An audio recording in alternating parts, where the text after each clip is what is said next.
and having the internet in place. So we have the resource person, Dr. Manjit Singh, uh, from the Department of Geography, School of Earth, Biological and Environmental Sciences. He's working as assistant professor in the Central University of South Bihar. He's very energetic academician. So I request participants to interact with the resource person.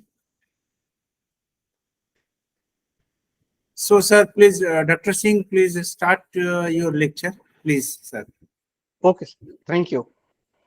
First of all सभी को मेरा नमस्कार and I would like to thank Visva Bharati university for giving me opportunity to come and talk not on physical mode but online. I just came to know that it has been arranged, the entire training program is arranged on hybrid mode, so I'm not there physically but I am there with you on online. So thank you, Vishwabharati University, for giving an opportunity to interact with the participants. I could remember one concept given by Michael Foucault or Foucault. We said Foucault ऐसे normally बोलते हैं that heterotropian spaces. You are there but you are not there. आप वहाँ पे हो पर आप वहाँ पे नहीं हो. So this hybrid mode and this online mode is one of that example that I am there with you all, but I am not there. So thank you. So let us start the lecture. So today I am going to deliver talk on role of academic institution in disaster management. So these are few definitions which are widely accepted by academicians, planners, policymakers. One is of WHO, United Nations Disaster Relief Organization in 1984, and ISDR.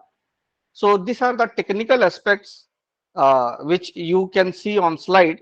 But what I want to say is disasters are not new on this earth. If we have read or we have read this history and all, we know that there are so many theories related with origin and decline of civilization. So among lot of theories, there is a theory of disaster which led to end of very glorious civilization in past. So that means this kind of disasters, these are not new on earth. They were there, still it is evident, and in future we are going to experience it. It is not that disaster won't be there on earth. It will be always, it was there, it is here, and it will be there. But the issue, the contemporary issue is the frequency and the magnitude of disasters has increased. That is the major concern. And why it is so that magnitude and the frequency has increased? It has increased because of human interventions. One important aspect is why this frequency and magnitude has increased. There are so many factors. We are saying that climate change is one of the factors. But what I understand is, according to my understanding, human beings has become very technological, savvy or tech savvy.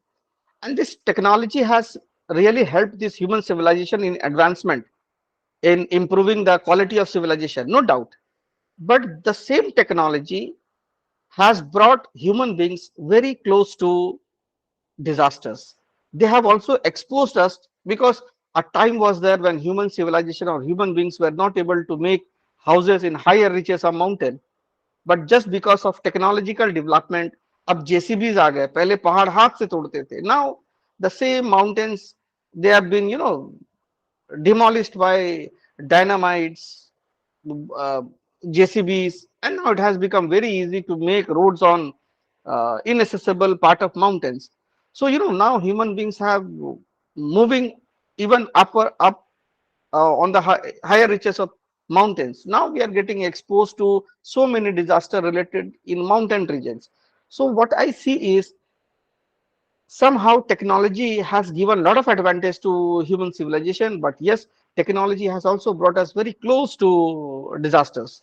So what is disaster? I think this is 2 week training program, and a lot of people they have already sent the tune.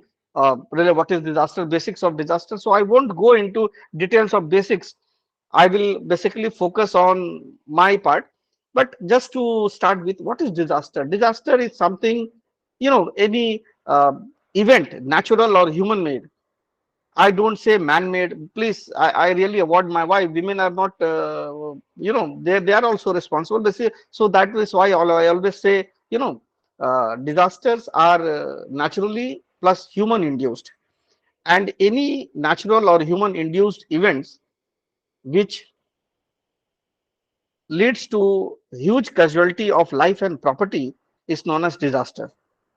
Hazard, as we know that any potential event, natural or man-made, which can cause damage to life and property is hazard. So disaster and hazards are two different things. One is potentiality and another is the occurrence of that potentiality. Now, two, three words are important related to disaster management. And these two, three words are also important related to my topic. That is why I just want to clarify it. You already know, I know, because a lot of speakers they might have spoken on this, but I just want to add few things which really will help me when I will put my context. So first is vulnerability. So vulnerability is an outcome of exposure. How much human beings are or how much that population is exposed to that particular disaster. Sensitivity. And third is the impact or the resilience. Is the society able to come back to normalcy after that disaster? Is the what is the potential of the society in fact that they come back to the same position after disaster? How long they will take? So if the society is able to come back to normalcy after a disaster, so the society is resilient. So we see vulnerability in context of exposure, sensitivity, and resilience. How much human beings are able to show resilience. And then the second word is risk. Now, risk is an outcome of hazard and vulnerability. If we multiply both these two things, we'll get risk. So just to brief, because I will include these two few concepts when we'll discuss related to role of academic institution. Now, as I have already discussed, what is types of disaster? So there are two types of disaster: natural disasters, and I have written here man-made, but I always say it is human-induced disaster because we all are responsible for disasters. So the naturally occurring factors are associated with the first one, and the second one is the human beings are part and parcel of that. So types of disasters. So natural disaster, there are flood, drought, earthquake, tornado, tsunami, volcanic eruption, avalanches, etc. There are so many natural occurring. Now we are talking of even climate change. So all those things are there. Then man-made disasters like explosions are there, nuclear disaster, chemical disaster, mine explosion, fire, accidents, oil spilling. See, this all are human-induced disasters. Sometimes it is debated that climate change should be kept in human induced or natural disaster. I, being a geographer, we believe in idea of plate tectonics. The northern plates are moving towards equator. That is why the poles are melting. But there is another concept that just because of greenhouse effect, the pole ice or the third pole is melting. But according to plate tectonics theory, continental drift theory, these plates are moving towards equator, the northern poles. So if ice is there on those poles, it is bound to melt.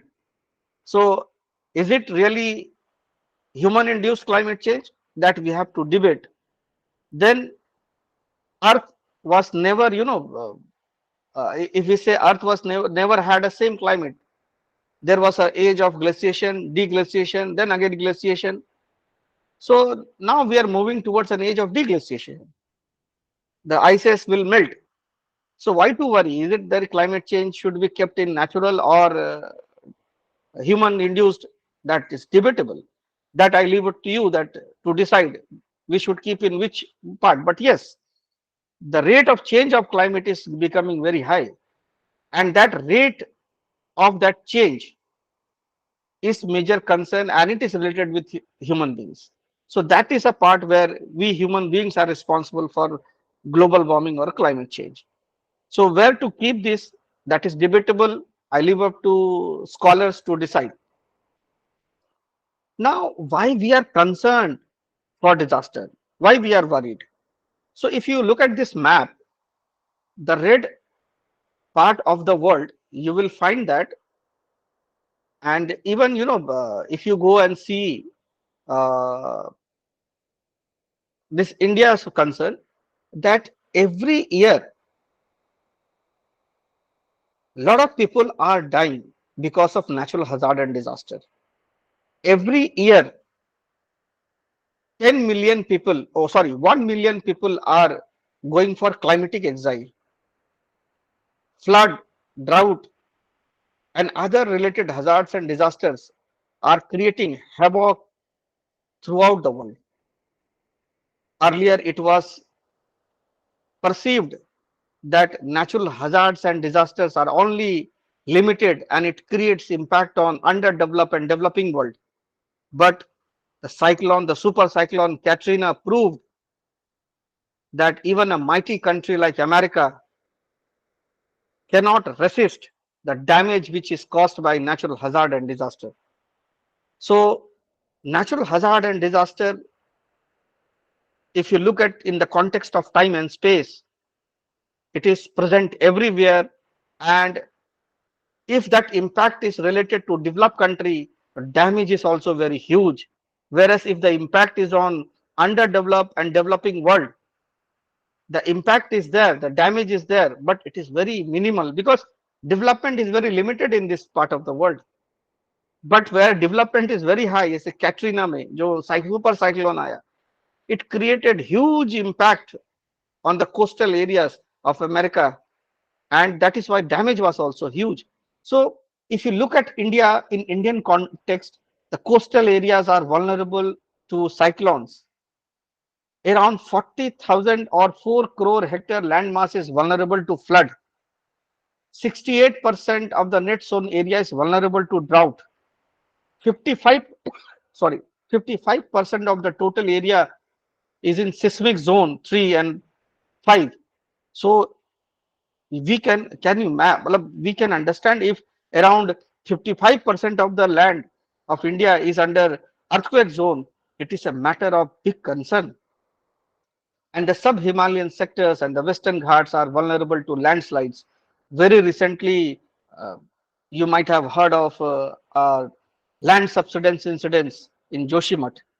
So these things are there, and now there are a lot of development projects which are going on, and that has created a huge impact on Himalaya. Himalayas are basically lifeline of the Indo-Gangetic plain, and we have started playing with Himalaya, and we need to really, the planners need to sit and decide the future where we have to go. Yes, of course, we need development, but development should not be an adversary or should not be seen as a negativity in context of environmental protection. Can we go together? This is debate. Sustainable development has become a panacea for any kind of development, but that is still on papers. It is not been, done on ground. So if you look, this is why these are concerns, and this has been rightly pointed out in the 10th plan, five-year plan of India, where these factors have been taken. And if you look at the map of India, around 60, almost 80-90% of land is vulnerable to disasters. So we are concerned, and this concern has been rightly pointed out by so many committees and policy drafts. Then the High Power Committee in 1999 classified major disasters in India, and you can see so many disasters they have already classified. water and climate related disaster, geological disaster, biological disasters, chemical, industrial and nuclear disasters, accidental accident related disasters. So all these disasters are there. They have been classified in India, and as it, I think it has been recorded, so you can take later on. Now, what is disaster management? We know that disaster management actually talks of it is an holistic concept, and when it was brought in 2005 under Disaster Management Act and Plan, why it was brought? It was brought because in 1999, when that super cyclone hit Orissa, our country was responding to natural hazard and disaster. Then again, we didn't learn anything from that. And then in 2001, there was earthquake in Bhuj. Again, we were in a response mode. We were reacting to the disaster. Again, in 2004, there was disaster. Again, we were reacting. So if you look at our preparedness related to disasters, we were always taken at surprise, and the government was in a response or reactive mode rather than, we were planned, we were prepared. That is why Disaster Management Act was brought in, and Disaster Management Act talked about a holistic idea, holistic preparedness, and that preparedness was disaster management, which is a cycle in itself where it is related with all aspects of planning and responding to disasters. It is a discipline of dealing with and avoiding risk. It is preparedness, pre-preparedness actually. So if you look at goals of disaster management, it reduces or avoids serious losses of hazards, achieve rapid effective recovery, and prompt assistance to victims. Now, why I am talking about this disaster management? Because this disaster management cycle will become key to role of institution. Like at what level academicians or academic institutions can do intervention, where we can intervene, at what stage in disaster management we can intervene. So if we know about disaster management structure, we can plan all those things. At what level, at what stage we can do intervention as an academic institution. So there are basically three stages in disaster management. The first stage is before disaster. So what we can do before disaster, so that is related to pre-preparedness. Can we prepare for any disaster?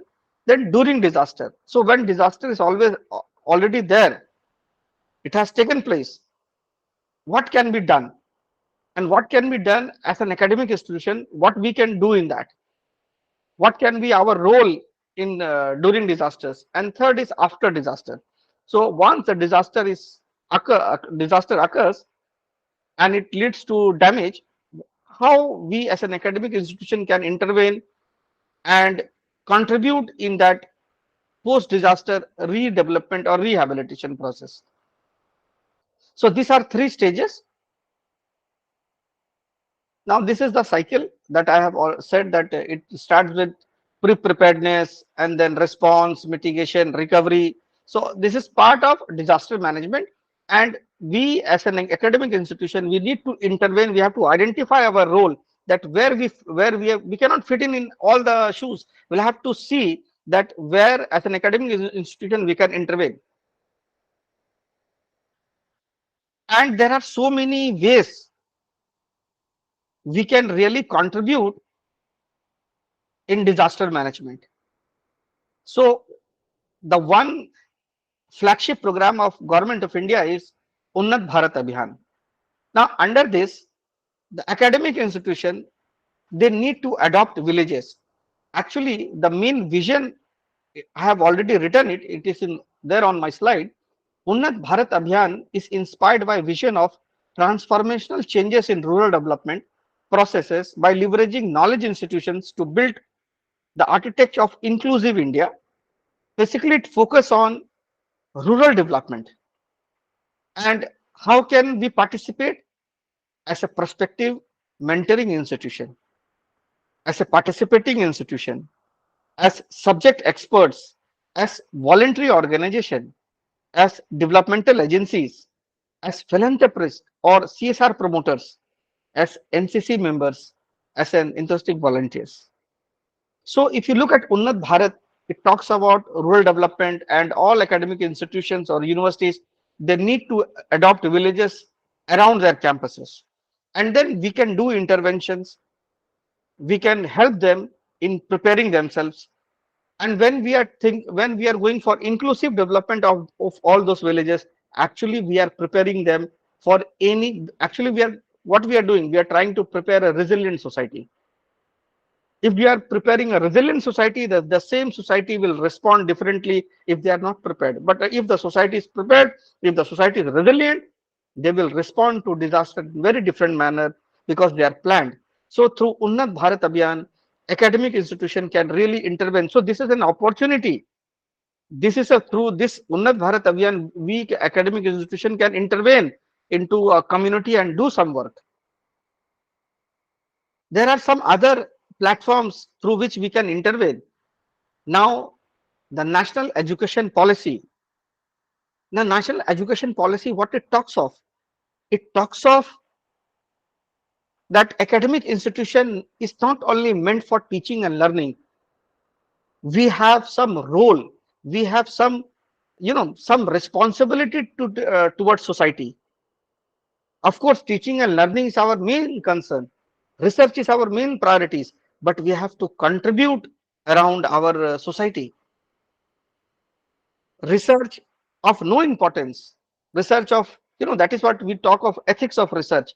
It should be for society. If university is there, it should be run by the communities and the university should be for the communities. We cannot run away from the community. It has to be like my university is very close to Nalanda University. And if you go back to the history of Nalanda University, you'll come to know that around 12 villages used to support Nalanda University. The entire functioning of Nalanda University was supported. The grants or the resources was given by those 12 villages. And then Nalanda University produced a very good quality, and it was a very premier institution at that point of time. So society is responsible for universities and universities should be responsible for the society. So it should be vice versa. And that is what national education policy talks of. Then the second opportunity that we can intervene in society and we can work for community, because disaster is related with community. And I am not going into role of community management and all, because the different speakers, they might have already spoken or they will speak later on. But community is important because community is first to receive and first to respond related to disasters. So if we prepare community, we can prepare a resilient community. Maximum, or you can say the 90% work is done and society will be prepared for any kind of disasters. So the second platform that we have is localizing sustainable development goals. We know that there is a target by 2030 that all 17 indicators of sustainable development goals should be implemented, or we have to apply that on field, on ground. And all, if you look at all those 17 sustainable goals, and if we are able to localize them at ground level, I can tell you that we will produce, or the universities or anything, government, they would be able to prepare a resilient society. So sustainable development, the 17 sustainable development goals, if we, there is a role of academic institution. I will cite you one case study where one college was part of, applying these sustainable development goals or localizing these sustainable development goals in Uttarakhand. I will show you that case studies.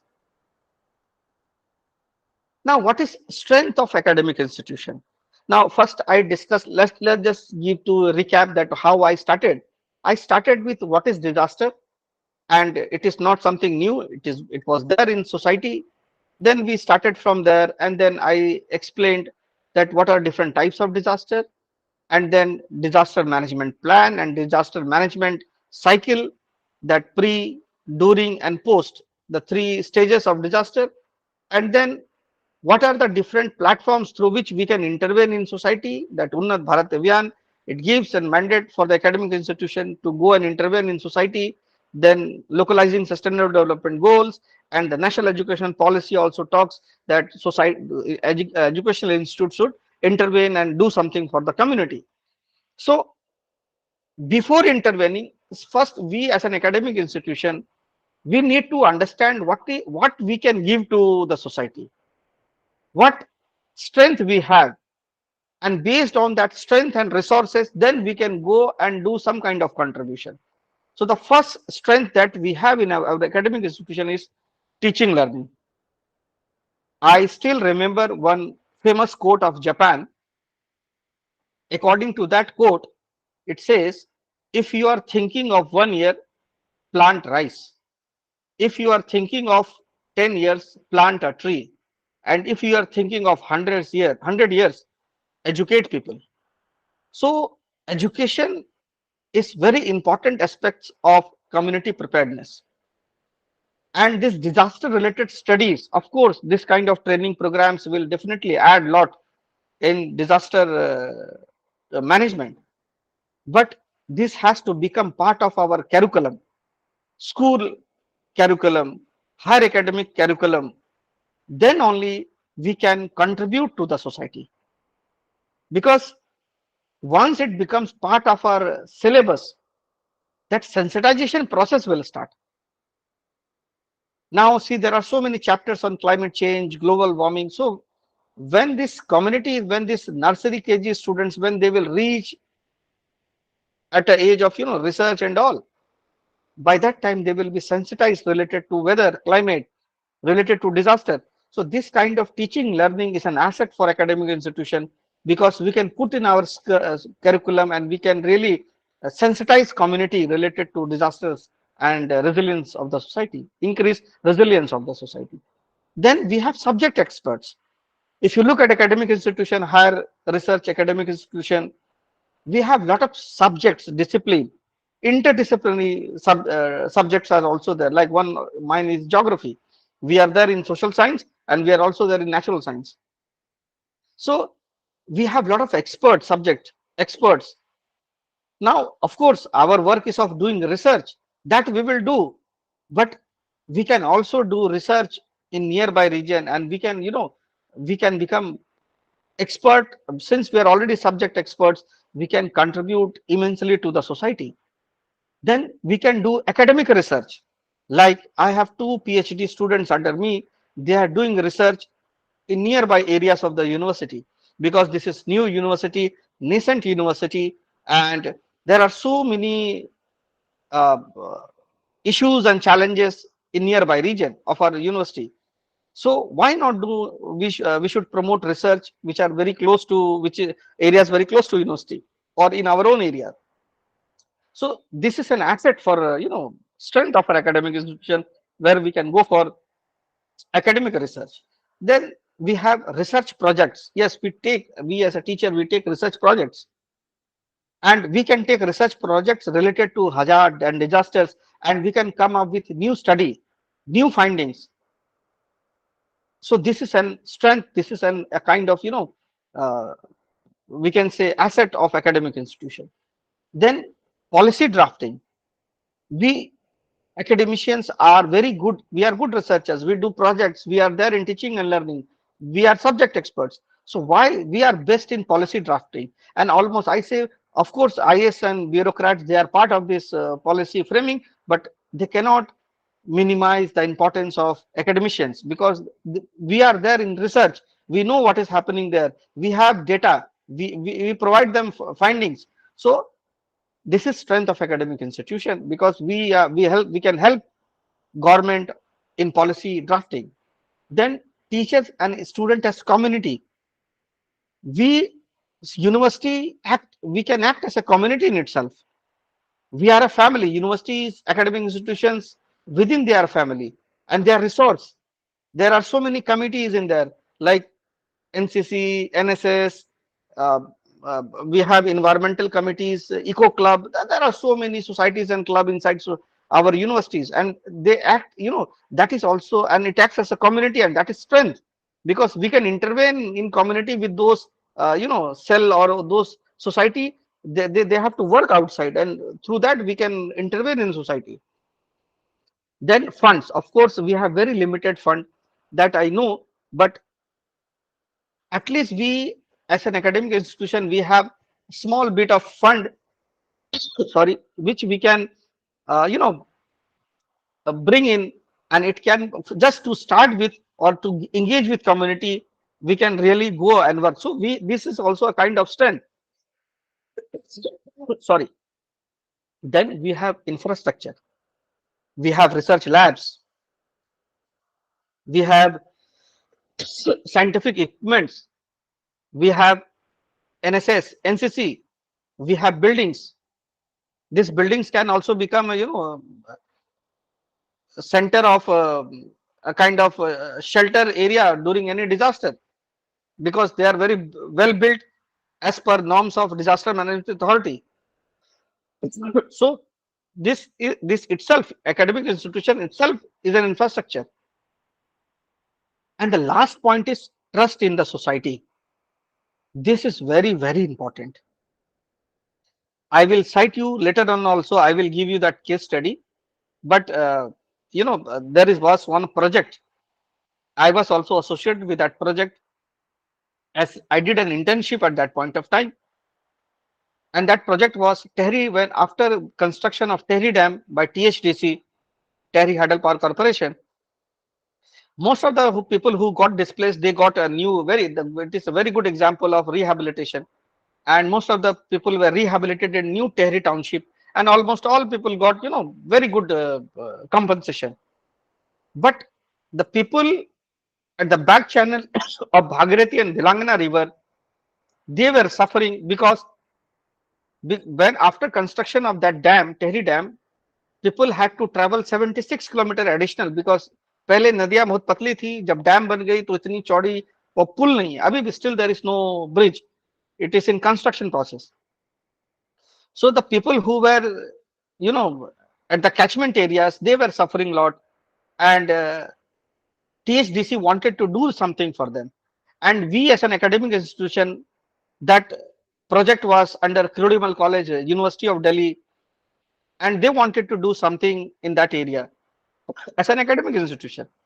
So when we went there, people started to do agitation against us. They all started to mobilize. They said, "You go back," and all. Why they said that? Because they were thinking we are NGOs. They said, "You NGO people, you will come here, you will take money, you will not do nothing for the community, and you will eat all the money, you will take bribe and all. You run away from here." But the moment we said, "No, no, we are not NGOs," well, then who are you? Well, we are teachers. The moment we said teachers, तो बोला अच्छा गुरुजी हो. Now see the kind of, they were not able, they were not even ready to hear us. But the moment we said we are teachers, automatically that गुरुजी वाला factor came up.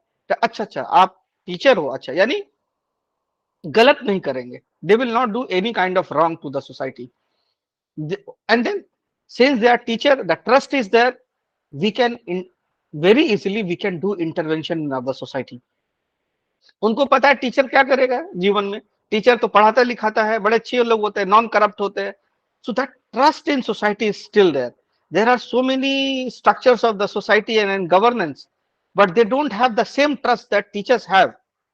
Still teachers have that trust in the society. If if a teacher pass, if they meet any student, they will still then touch the feet. Of course, that touching feet is not only the symbol of respect, but that respect is there for the teacher.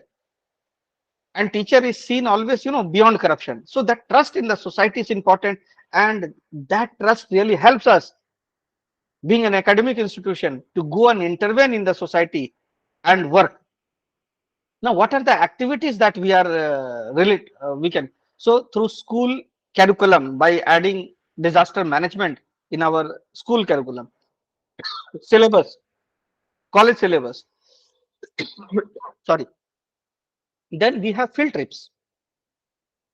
We take students to field trip in our geography subject or in history. Then there are so many subjects. School का भी field trip जाता है, universities का भी जाता है. So this kind of field trips Just sorry, I'll just take away.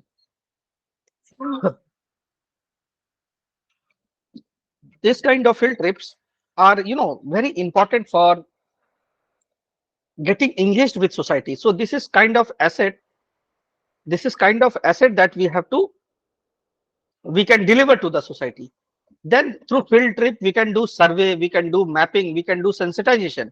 I will show you, like, in one of the field trips when I used to take field trip, we used to do survey of that area, we used to do mapping of that area, and then we should also we were also we also used to sensitize people by doing nukkad nataks,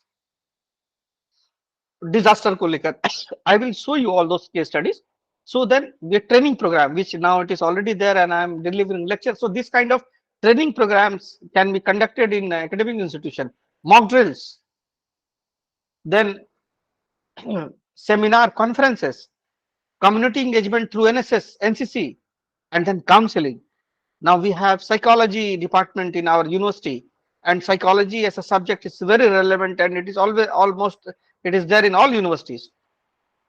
And these days we know as a teacher that there is huge amount of psychological issues, not only with the community, with the students. So student is this is our first community, university campus. So we can do counseling work to the society. So this is the strength and the activities which we can do through our, and now through this strength and through these activities we can do interventions in disaster management. Now role of academic institution. Now what we can do in pre-disaster, during disaster, and post-disaster. So first, in pre-disaster, the first thing that we can do is awareness and sensitization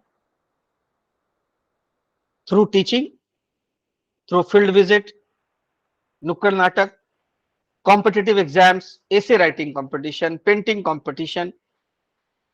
If we take these things to the community and if we do all those things, we can help in pre-preparedness of the society.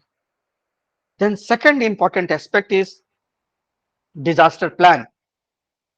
We can prepare a disaster plan of nearby region. As an academic institution, we can and we should prepare a disaster plan, not only to the nearby regions, for any region. We can do that because we have expertise, we have resources, we have lab, we have research projects. We should go for this disaster plan. We should prepare disaster plan.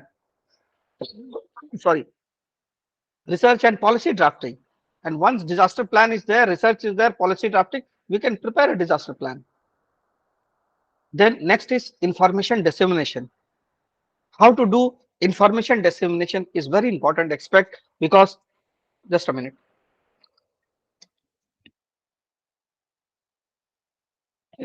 Because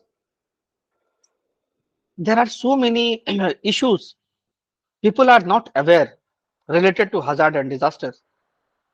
The urban community still they don't know much about disaster hazards and disasters. Earlier, I was in university a teacher in University of Delhi. I was teacher in Miranda House, and I used to study. I used to stay in a community, in a society, and I stayed there for 7 8 years. But I used to meet my neighbor when there used to be earthquake. This is very surprising, but I am sharing you that I never hardly I knew who is my neighbor.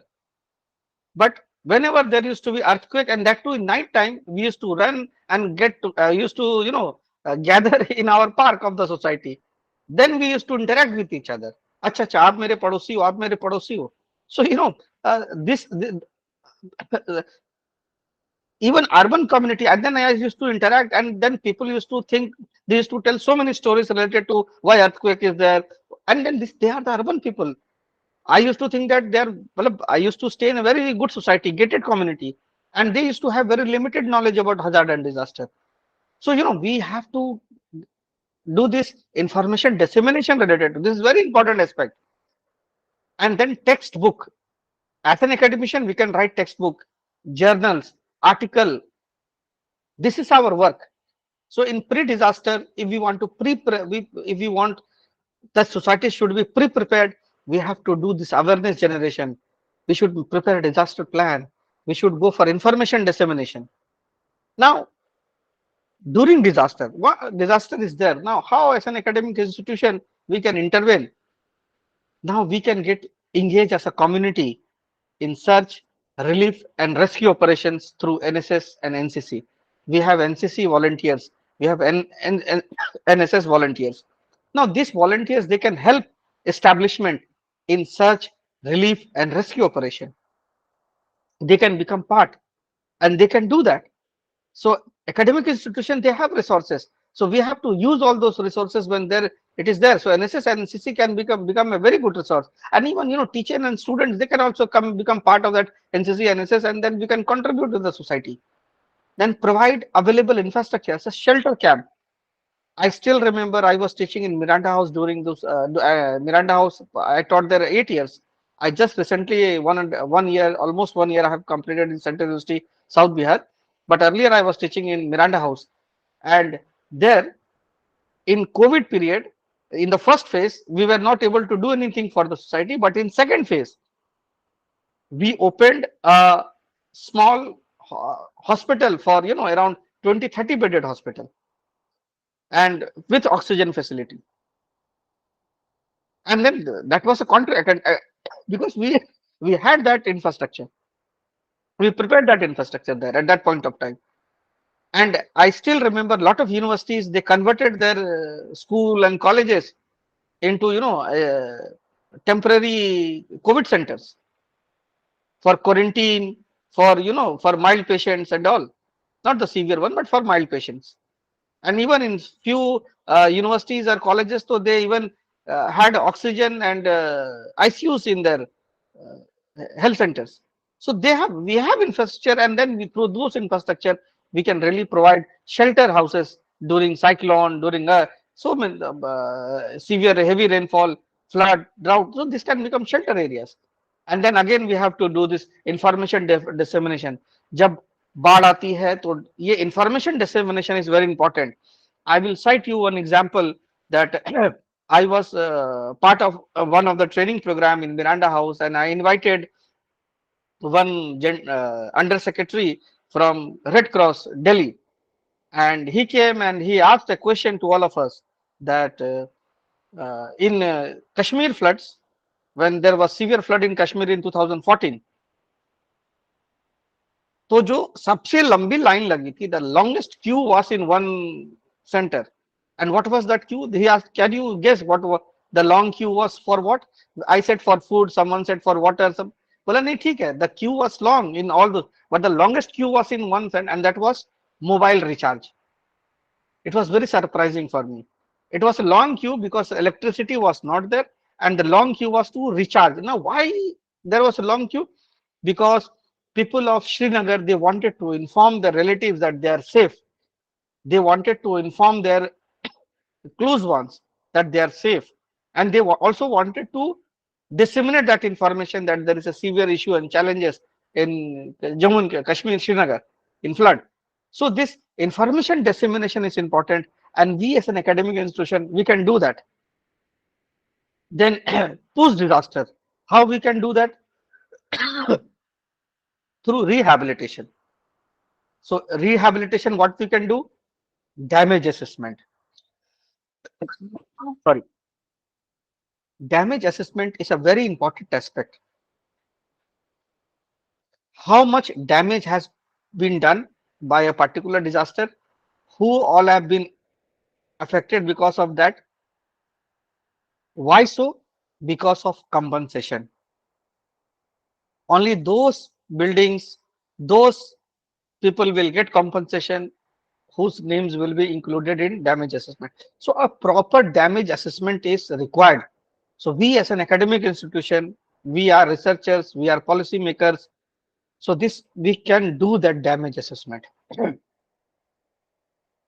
Very recently, well, last year, I went for a field trip. I took a field trip of my BA final year students of Miranda House to Kedarnath area, and we were trying to see or do a kind of damage assessment and the impact assessment of that flash flood. And then we wrote a report also, and it helped the district administration to look into all those major issues. So rehabilitation may damage assessment is important because it is related with relief funds generation, and then we can also help in relief fund generation. NCC, NSS एक relief fund generate करके उनको देना आसपास का, because yes, government will do something for them, but we as an academic institution, we also have some role. As per Pandit Deen Dayal Upadhyay ji, he always used to say that employed person 20% of the salary should go for the community, because that salary is paid by community. The salary is not given by government, it's paid by community itself, by taxpayers money. So that 20% should go, every month 20% salary should go for the community. So but how, we don't know how much it is been, but yes, if it happens, we teachers become very sensitive and we contribute in those things. And we have done it a lot of times when when I was part of the University of Delhi. So and then we can help in fund generation, and then counseling. We say that we have psychology teachers, psychiatrists, we have women teachers. They can go and do counseling of girls after disaster. Disasters are very I could cite you an example that there was a severe flood in Bihar because of breakage of that barrage. And what happened, that a 6-member family suddenly in one night become one member family. The 5 people, they were, in that flood, they lost their life. Only one girl, she got survived because she was with her relative. She was in a relative house. She survived and she was only one. And can you imagine a girl of around 10 years old and the only survivor? Now she needs counseling. Suddenly पूरा परिवार है और एक रात में पूरा परिवार खत्म. So the kind of trauma, and it is not only for women, girl child, for boy child, for father, for mother, only wife left, all family member over.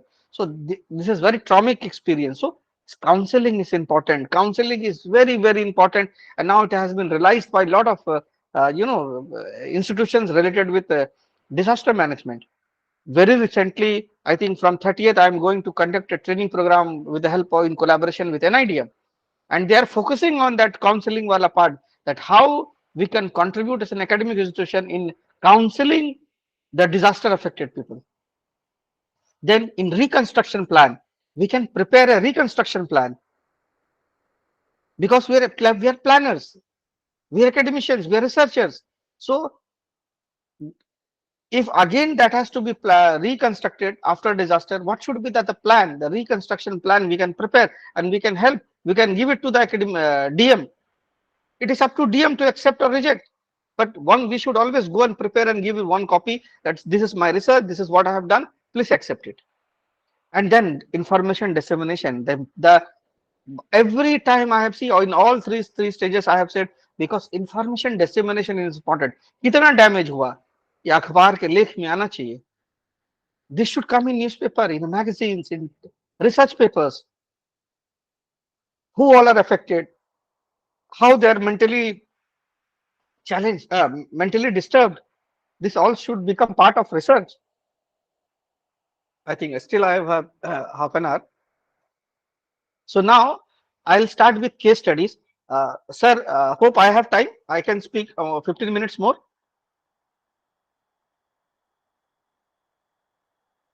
Hope I am audible. Yes, sir, please. Okay, sir. Okay, sir. So now I will continue with the case studies, but let me clarify before giving you case studies that I was only a small part of these studies. Whatever work has been done, I was only a small part of it as an intern, sometime as an expert, sometime as a teacher, or sometime as a teacher expert in that exercise. So it is not my work, I am just, it is not whole and soul my work. I am just trying to show you as a case study that how academic institution can intervene in community related to disaster management. So the first study is related, the first case study that I want to mention is it was an applied project by Crudimal College, Delhi University in collaboration with Seva THDC. There is a prestigious college in Delhi University, Crudimal College, and their professor Kaushal Kumar Sharma, now professor in JNU, Dean Social Sciences in JNU, he was, and in a photograph also you can see this gentleman, he is here. If you can see my cursor, so he is now professor in JNU. He has done this project where the title of the project was Ecological Restoration and Socio-Economic Empowerment of Rural Community for Sustainable Livelihood and Resource Management in Pratap Nagar Block, Tehri Garhwal, Uttarakhand. As I have already mentioned this in my lecture earlier, that the people who got displaced due to Tehri Dam, they got their houses and compensation in New Tehri Township. But what about the people who were in the catchment areas of Bhagirathi and Bhilangana? They were severely affected because of landslide, drought, and flash flood. So THDC, Tehri Hadal Power Corporation, they wanted something to be done for this community, and this project was given to Professor Kaushal Kumar Sharma. At that time, he was in Krodimal College, geography teacher, and he took that challenge and he went to Uttarkashi, Tehri Garhwal region, very close to, from there, Uttarkashi region is only 5 to 10 kilometers. So it is a border of Tehri Garhwal and Uttarkashi. And there he worked for ecological restoration and socio-economic empowerment. So these are the two aspects, ecological restoration and socio-economic empowerment. So for ecological restoration, what he did, there was severe issue of drought, and people were very angry with this. They used to think that because of this dam, the rainfall has declined, and because of that, they are experiencing drought. So to manage that drought, a method was invented. That method was, I'll show you in this slide. You can see this, the first picture is of, this method is known as Chal Khal method. Chal Khal. Khal means the topper and Chal means the lower area. So if you look at this, this is a ridge of a mountain. This lake is at the ridge of a mountain. If this is a mountain, at the ridge, this pond has been made. Now, इसमें पानी नहीं भरा गया, बस इस पे खड्डे खोद दिए गए. Now what happened? After few days, automatically water, because it is a height of around 2000, 2200 meters, automatically there is snow, frost action is there. So that led to, accumulation of water. So when ridge area, if it is water there, then there are at different levels, at different height, that ditches are, created, and the watershed, as per watershed of that ridge. And then there were so many natural springs which got dried up at that point in time. Just because of this Chalkhal method, all springs got recharged, which was dried, it got recharged, and then the water issue, the drought issue was solved at that region with the help of this Chalkhal method. Then people were actually, they were not getting output from agriculture. So a proper agriculture soil testing was done. That soil was brought from there, it was tested in college, and then the chemistry department, they suggested that this is the quality of the soil, and then the geographers, they suggested the types of crop that should be grown, and then some other department, they came up, and then you, the entire, the expertise of college teachers, they were taken, and that expertise was used for, making organic farming, and the organic farming in that area was promoted. Now the third photograph, this is the second one, is organic photo. You can see my cursor. And now the third photograph, where you can see Professor Kaushal Kumar standing with a gentleman. Now this person, he was actually a laborer. जो उनके साथ में खड़ा है professor कौशल के साथ में, ये व्यक्ति, he was a laborer and he used to get money, the dihadi of around 300 rupees per day by, cutting stone, sadak banane mein kaam. Now what happened? Under this project, his village came, because under this project 40 villages was adopted. 40 गांव को गोद लिया गया था इस project में. So in one village, this gentleman was, he was a laborer. He came in contact with Professor Kaushal, and then he got expertise, knowledge of that what should be grown, fruits like Malta, apple, ये सब का उनको experience और training कराया. And after getting training, he has opened a juice shop, and in that juice shop he is selling, and that sale is around lakhs of rupees per month. I should not say the exact money, but I'll say it runs in lakhs of rupees per month. Now see how the community, suddenly the community was suffering from drought, from flash flood, from due to climate change impact. Agriculture was, now the entire community suddenly, the ecological restoration was done, because it was believed that first we have to manage the ecology. Once ecology is managed, then we can go for socio-economic empowerment.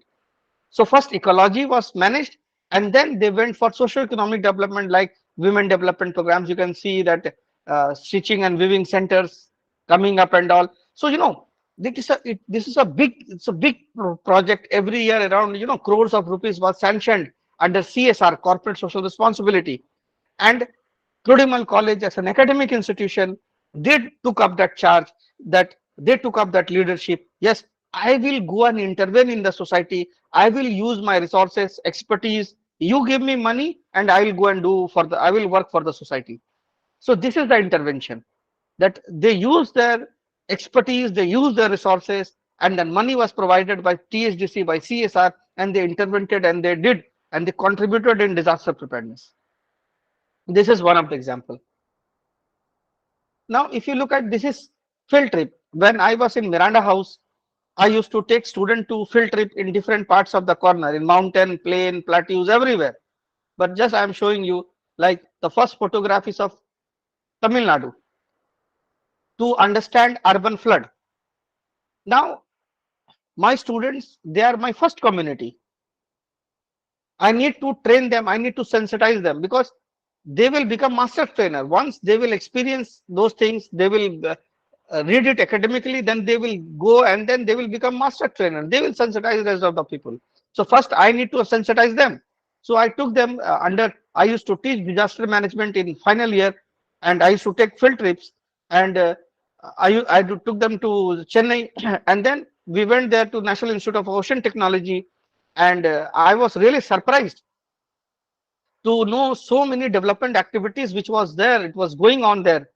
But the director there, he said a very interesting thing, and I would like to share with you all, that he said that, sir, we are doing so many scientific achievements. We are going very deep. They are making a vehicle. That vehicle will go till Marina Trench. That deep. सब ये तो याद रखता है कि कौन जा रहा है मून पे, कोई जा रहा है चांद पे, कोई सबसे गहरे पे जगह पे जा रहा है. So India will go first. But we are doing so many scientific things, but what we are doing for the community? And that realization, that as a research center, they said, as a research center, we are doing scientific things, but what we are doing for the community?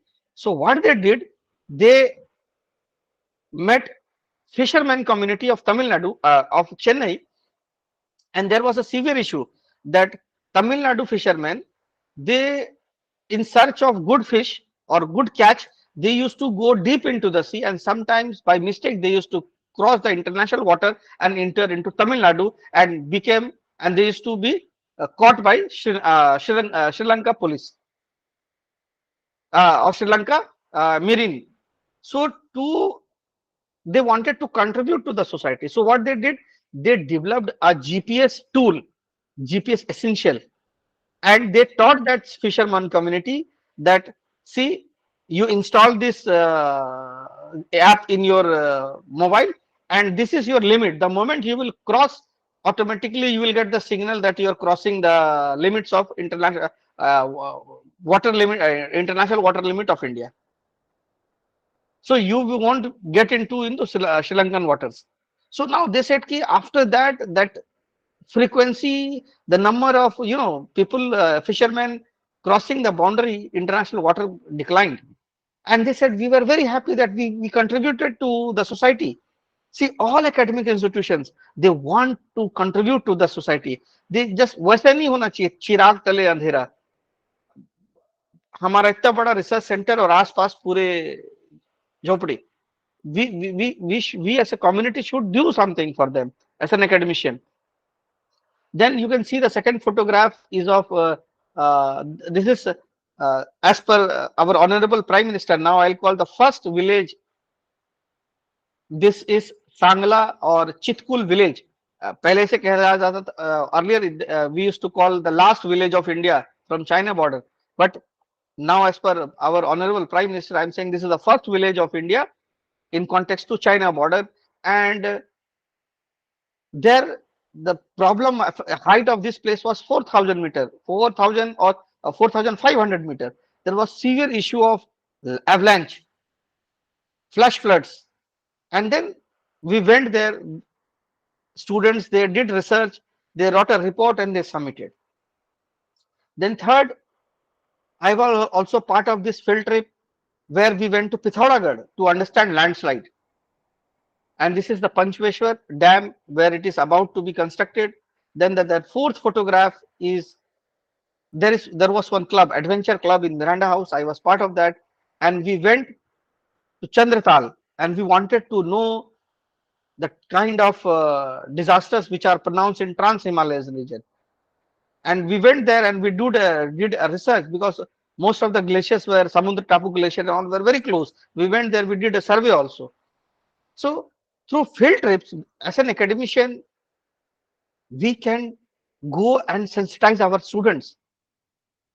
Classroom and field interface should be there. And this is how we can, as an academic institution, we can intervene and we can contribute to disaster management, sensitization, research, and then writing part. Now, this was also related to Miranda House. Professor Kumaria was part of this. I was also there in that we did a mapping work, which a mapping related to physical and social vulnerability of our college of Miranda House. And we prepared a maps. I'll just show you. See this kind of maps. And these are critical resource facility map. What are the critical resource, where they are located? Because in case of fire disaster, in case of uh, earthquake, in case of any other crowd, we should know our entry and exit point. And this kind of maps were prepared, and we have put it everywhere in the college so that students can see that these are the evacuation points. In case of, see, this is what these are the maps. And then vulnerability assessment has been done. These are critical facilities. Now see, these are the vulnerable areas. Through high, the red color is the high vulnerable areas, and the moderate is the orange one, and the yellow is the low. So this kind of mapping, if it is done, administration, college administration, university administration can really, prepare a disaster plan, that which are the, and then we have prepared the evacuation route from where to evacuate. I'll just show you this maps. Evacuation plan, see, from where, floor wise evacuation plan. This all things, this was part of our disaster syllabus. But what we did, we asked our students to prepare this kind of maps. So college as a institution, college is also as a society. So first we need to manage our society. So this is role, and why not we can prepare this kind of evacuation or disaster plan for our nearby regions. Another project was done by another teacher, Professor Rajthi Parajat of Miranda House. Now she is working for uh, nearby regions of the college, and she is trying to prepare a disaster plan. So this is the work of academic institution, that first we should think of our community, and then we should go out and contribute. Evacuation plan, you can see. So this is the plan. Then critical facility mapping of our campus, crowd management. This is the map of our college, from where we should enter, the where crowd comes, where crowd goes out, where is the entry route, where is the exit route, how we can segregate the crowd so that the proper crowd management can be done. So if you look at all those things, you will find that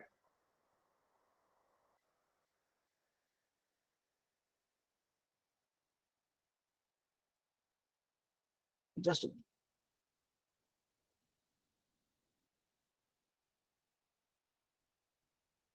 just a minute.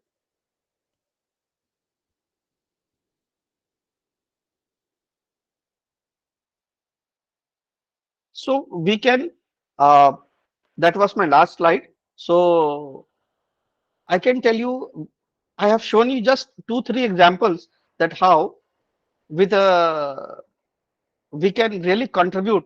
Academic institution has a big role in disaster management cycle, and we need to understand our strength, and with the help of those strengths we can intervene, and we can prepare a resilient society. I think already it's time up. If any you have any query, we can discuss.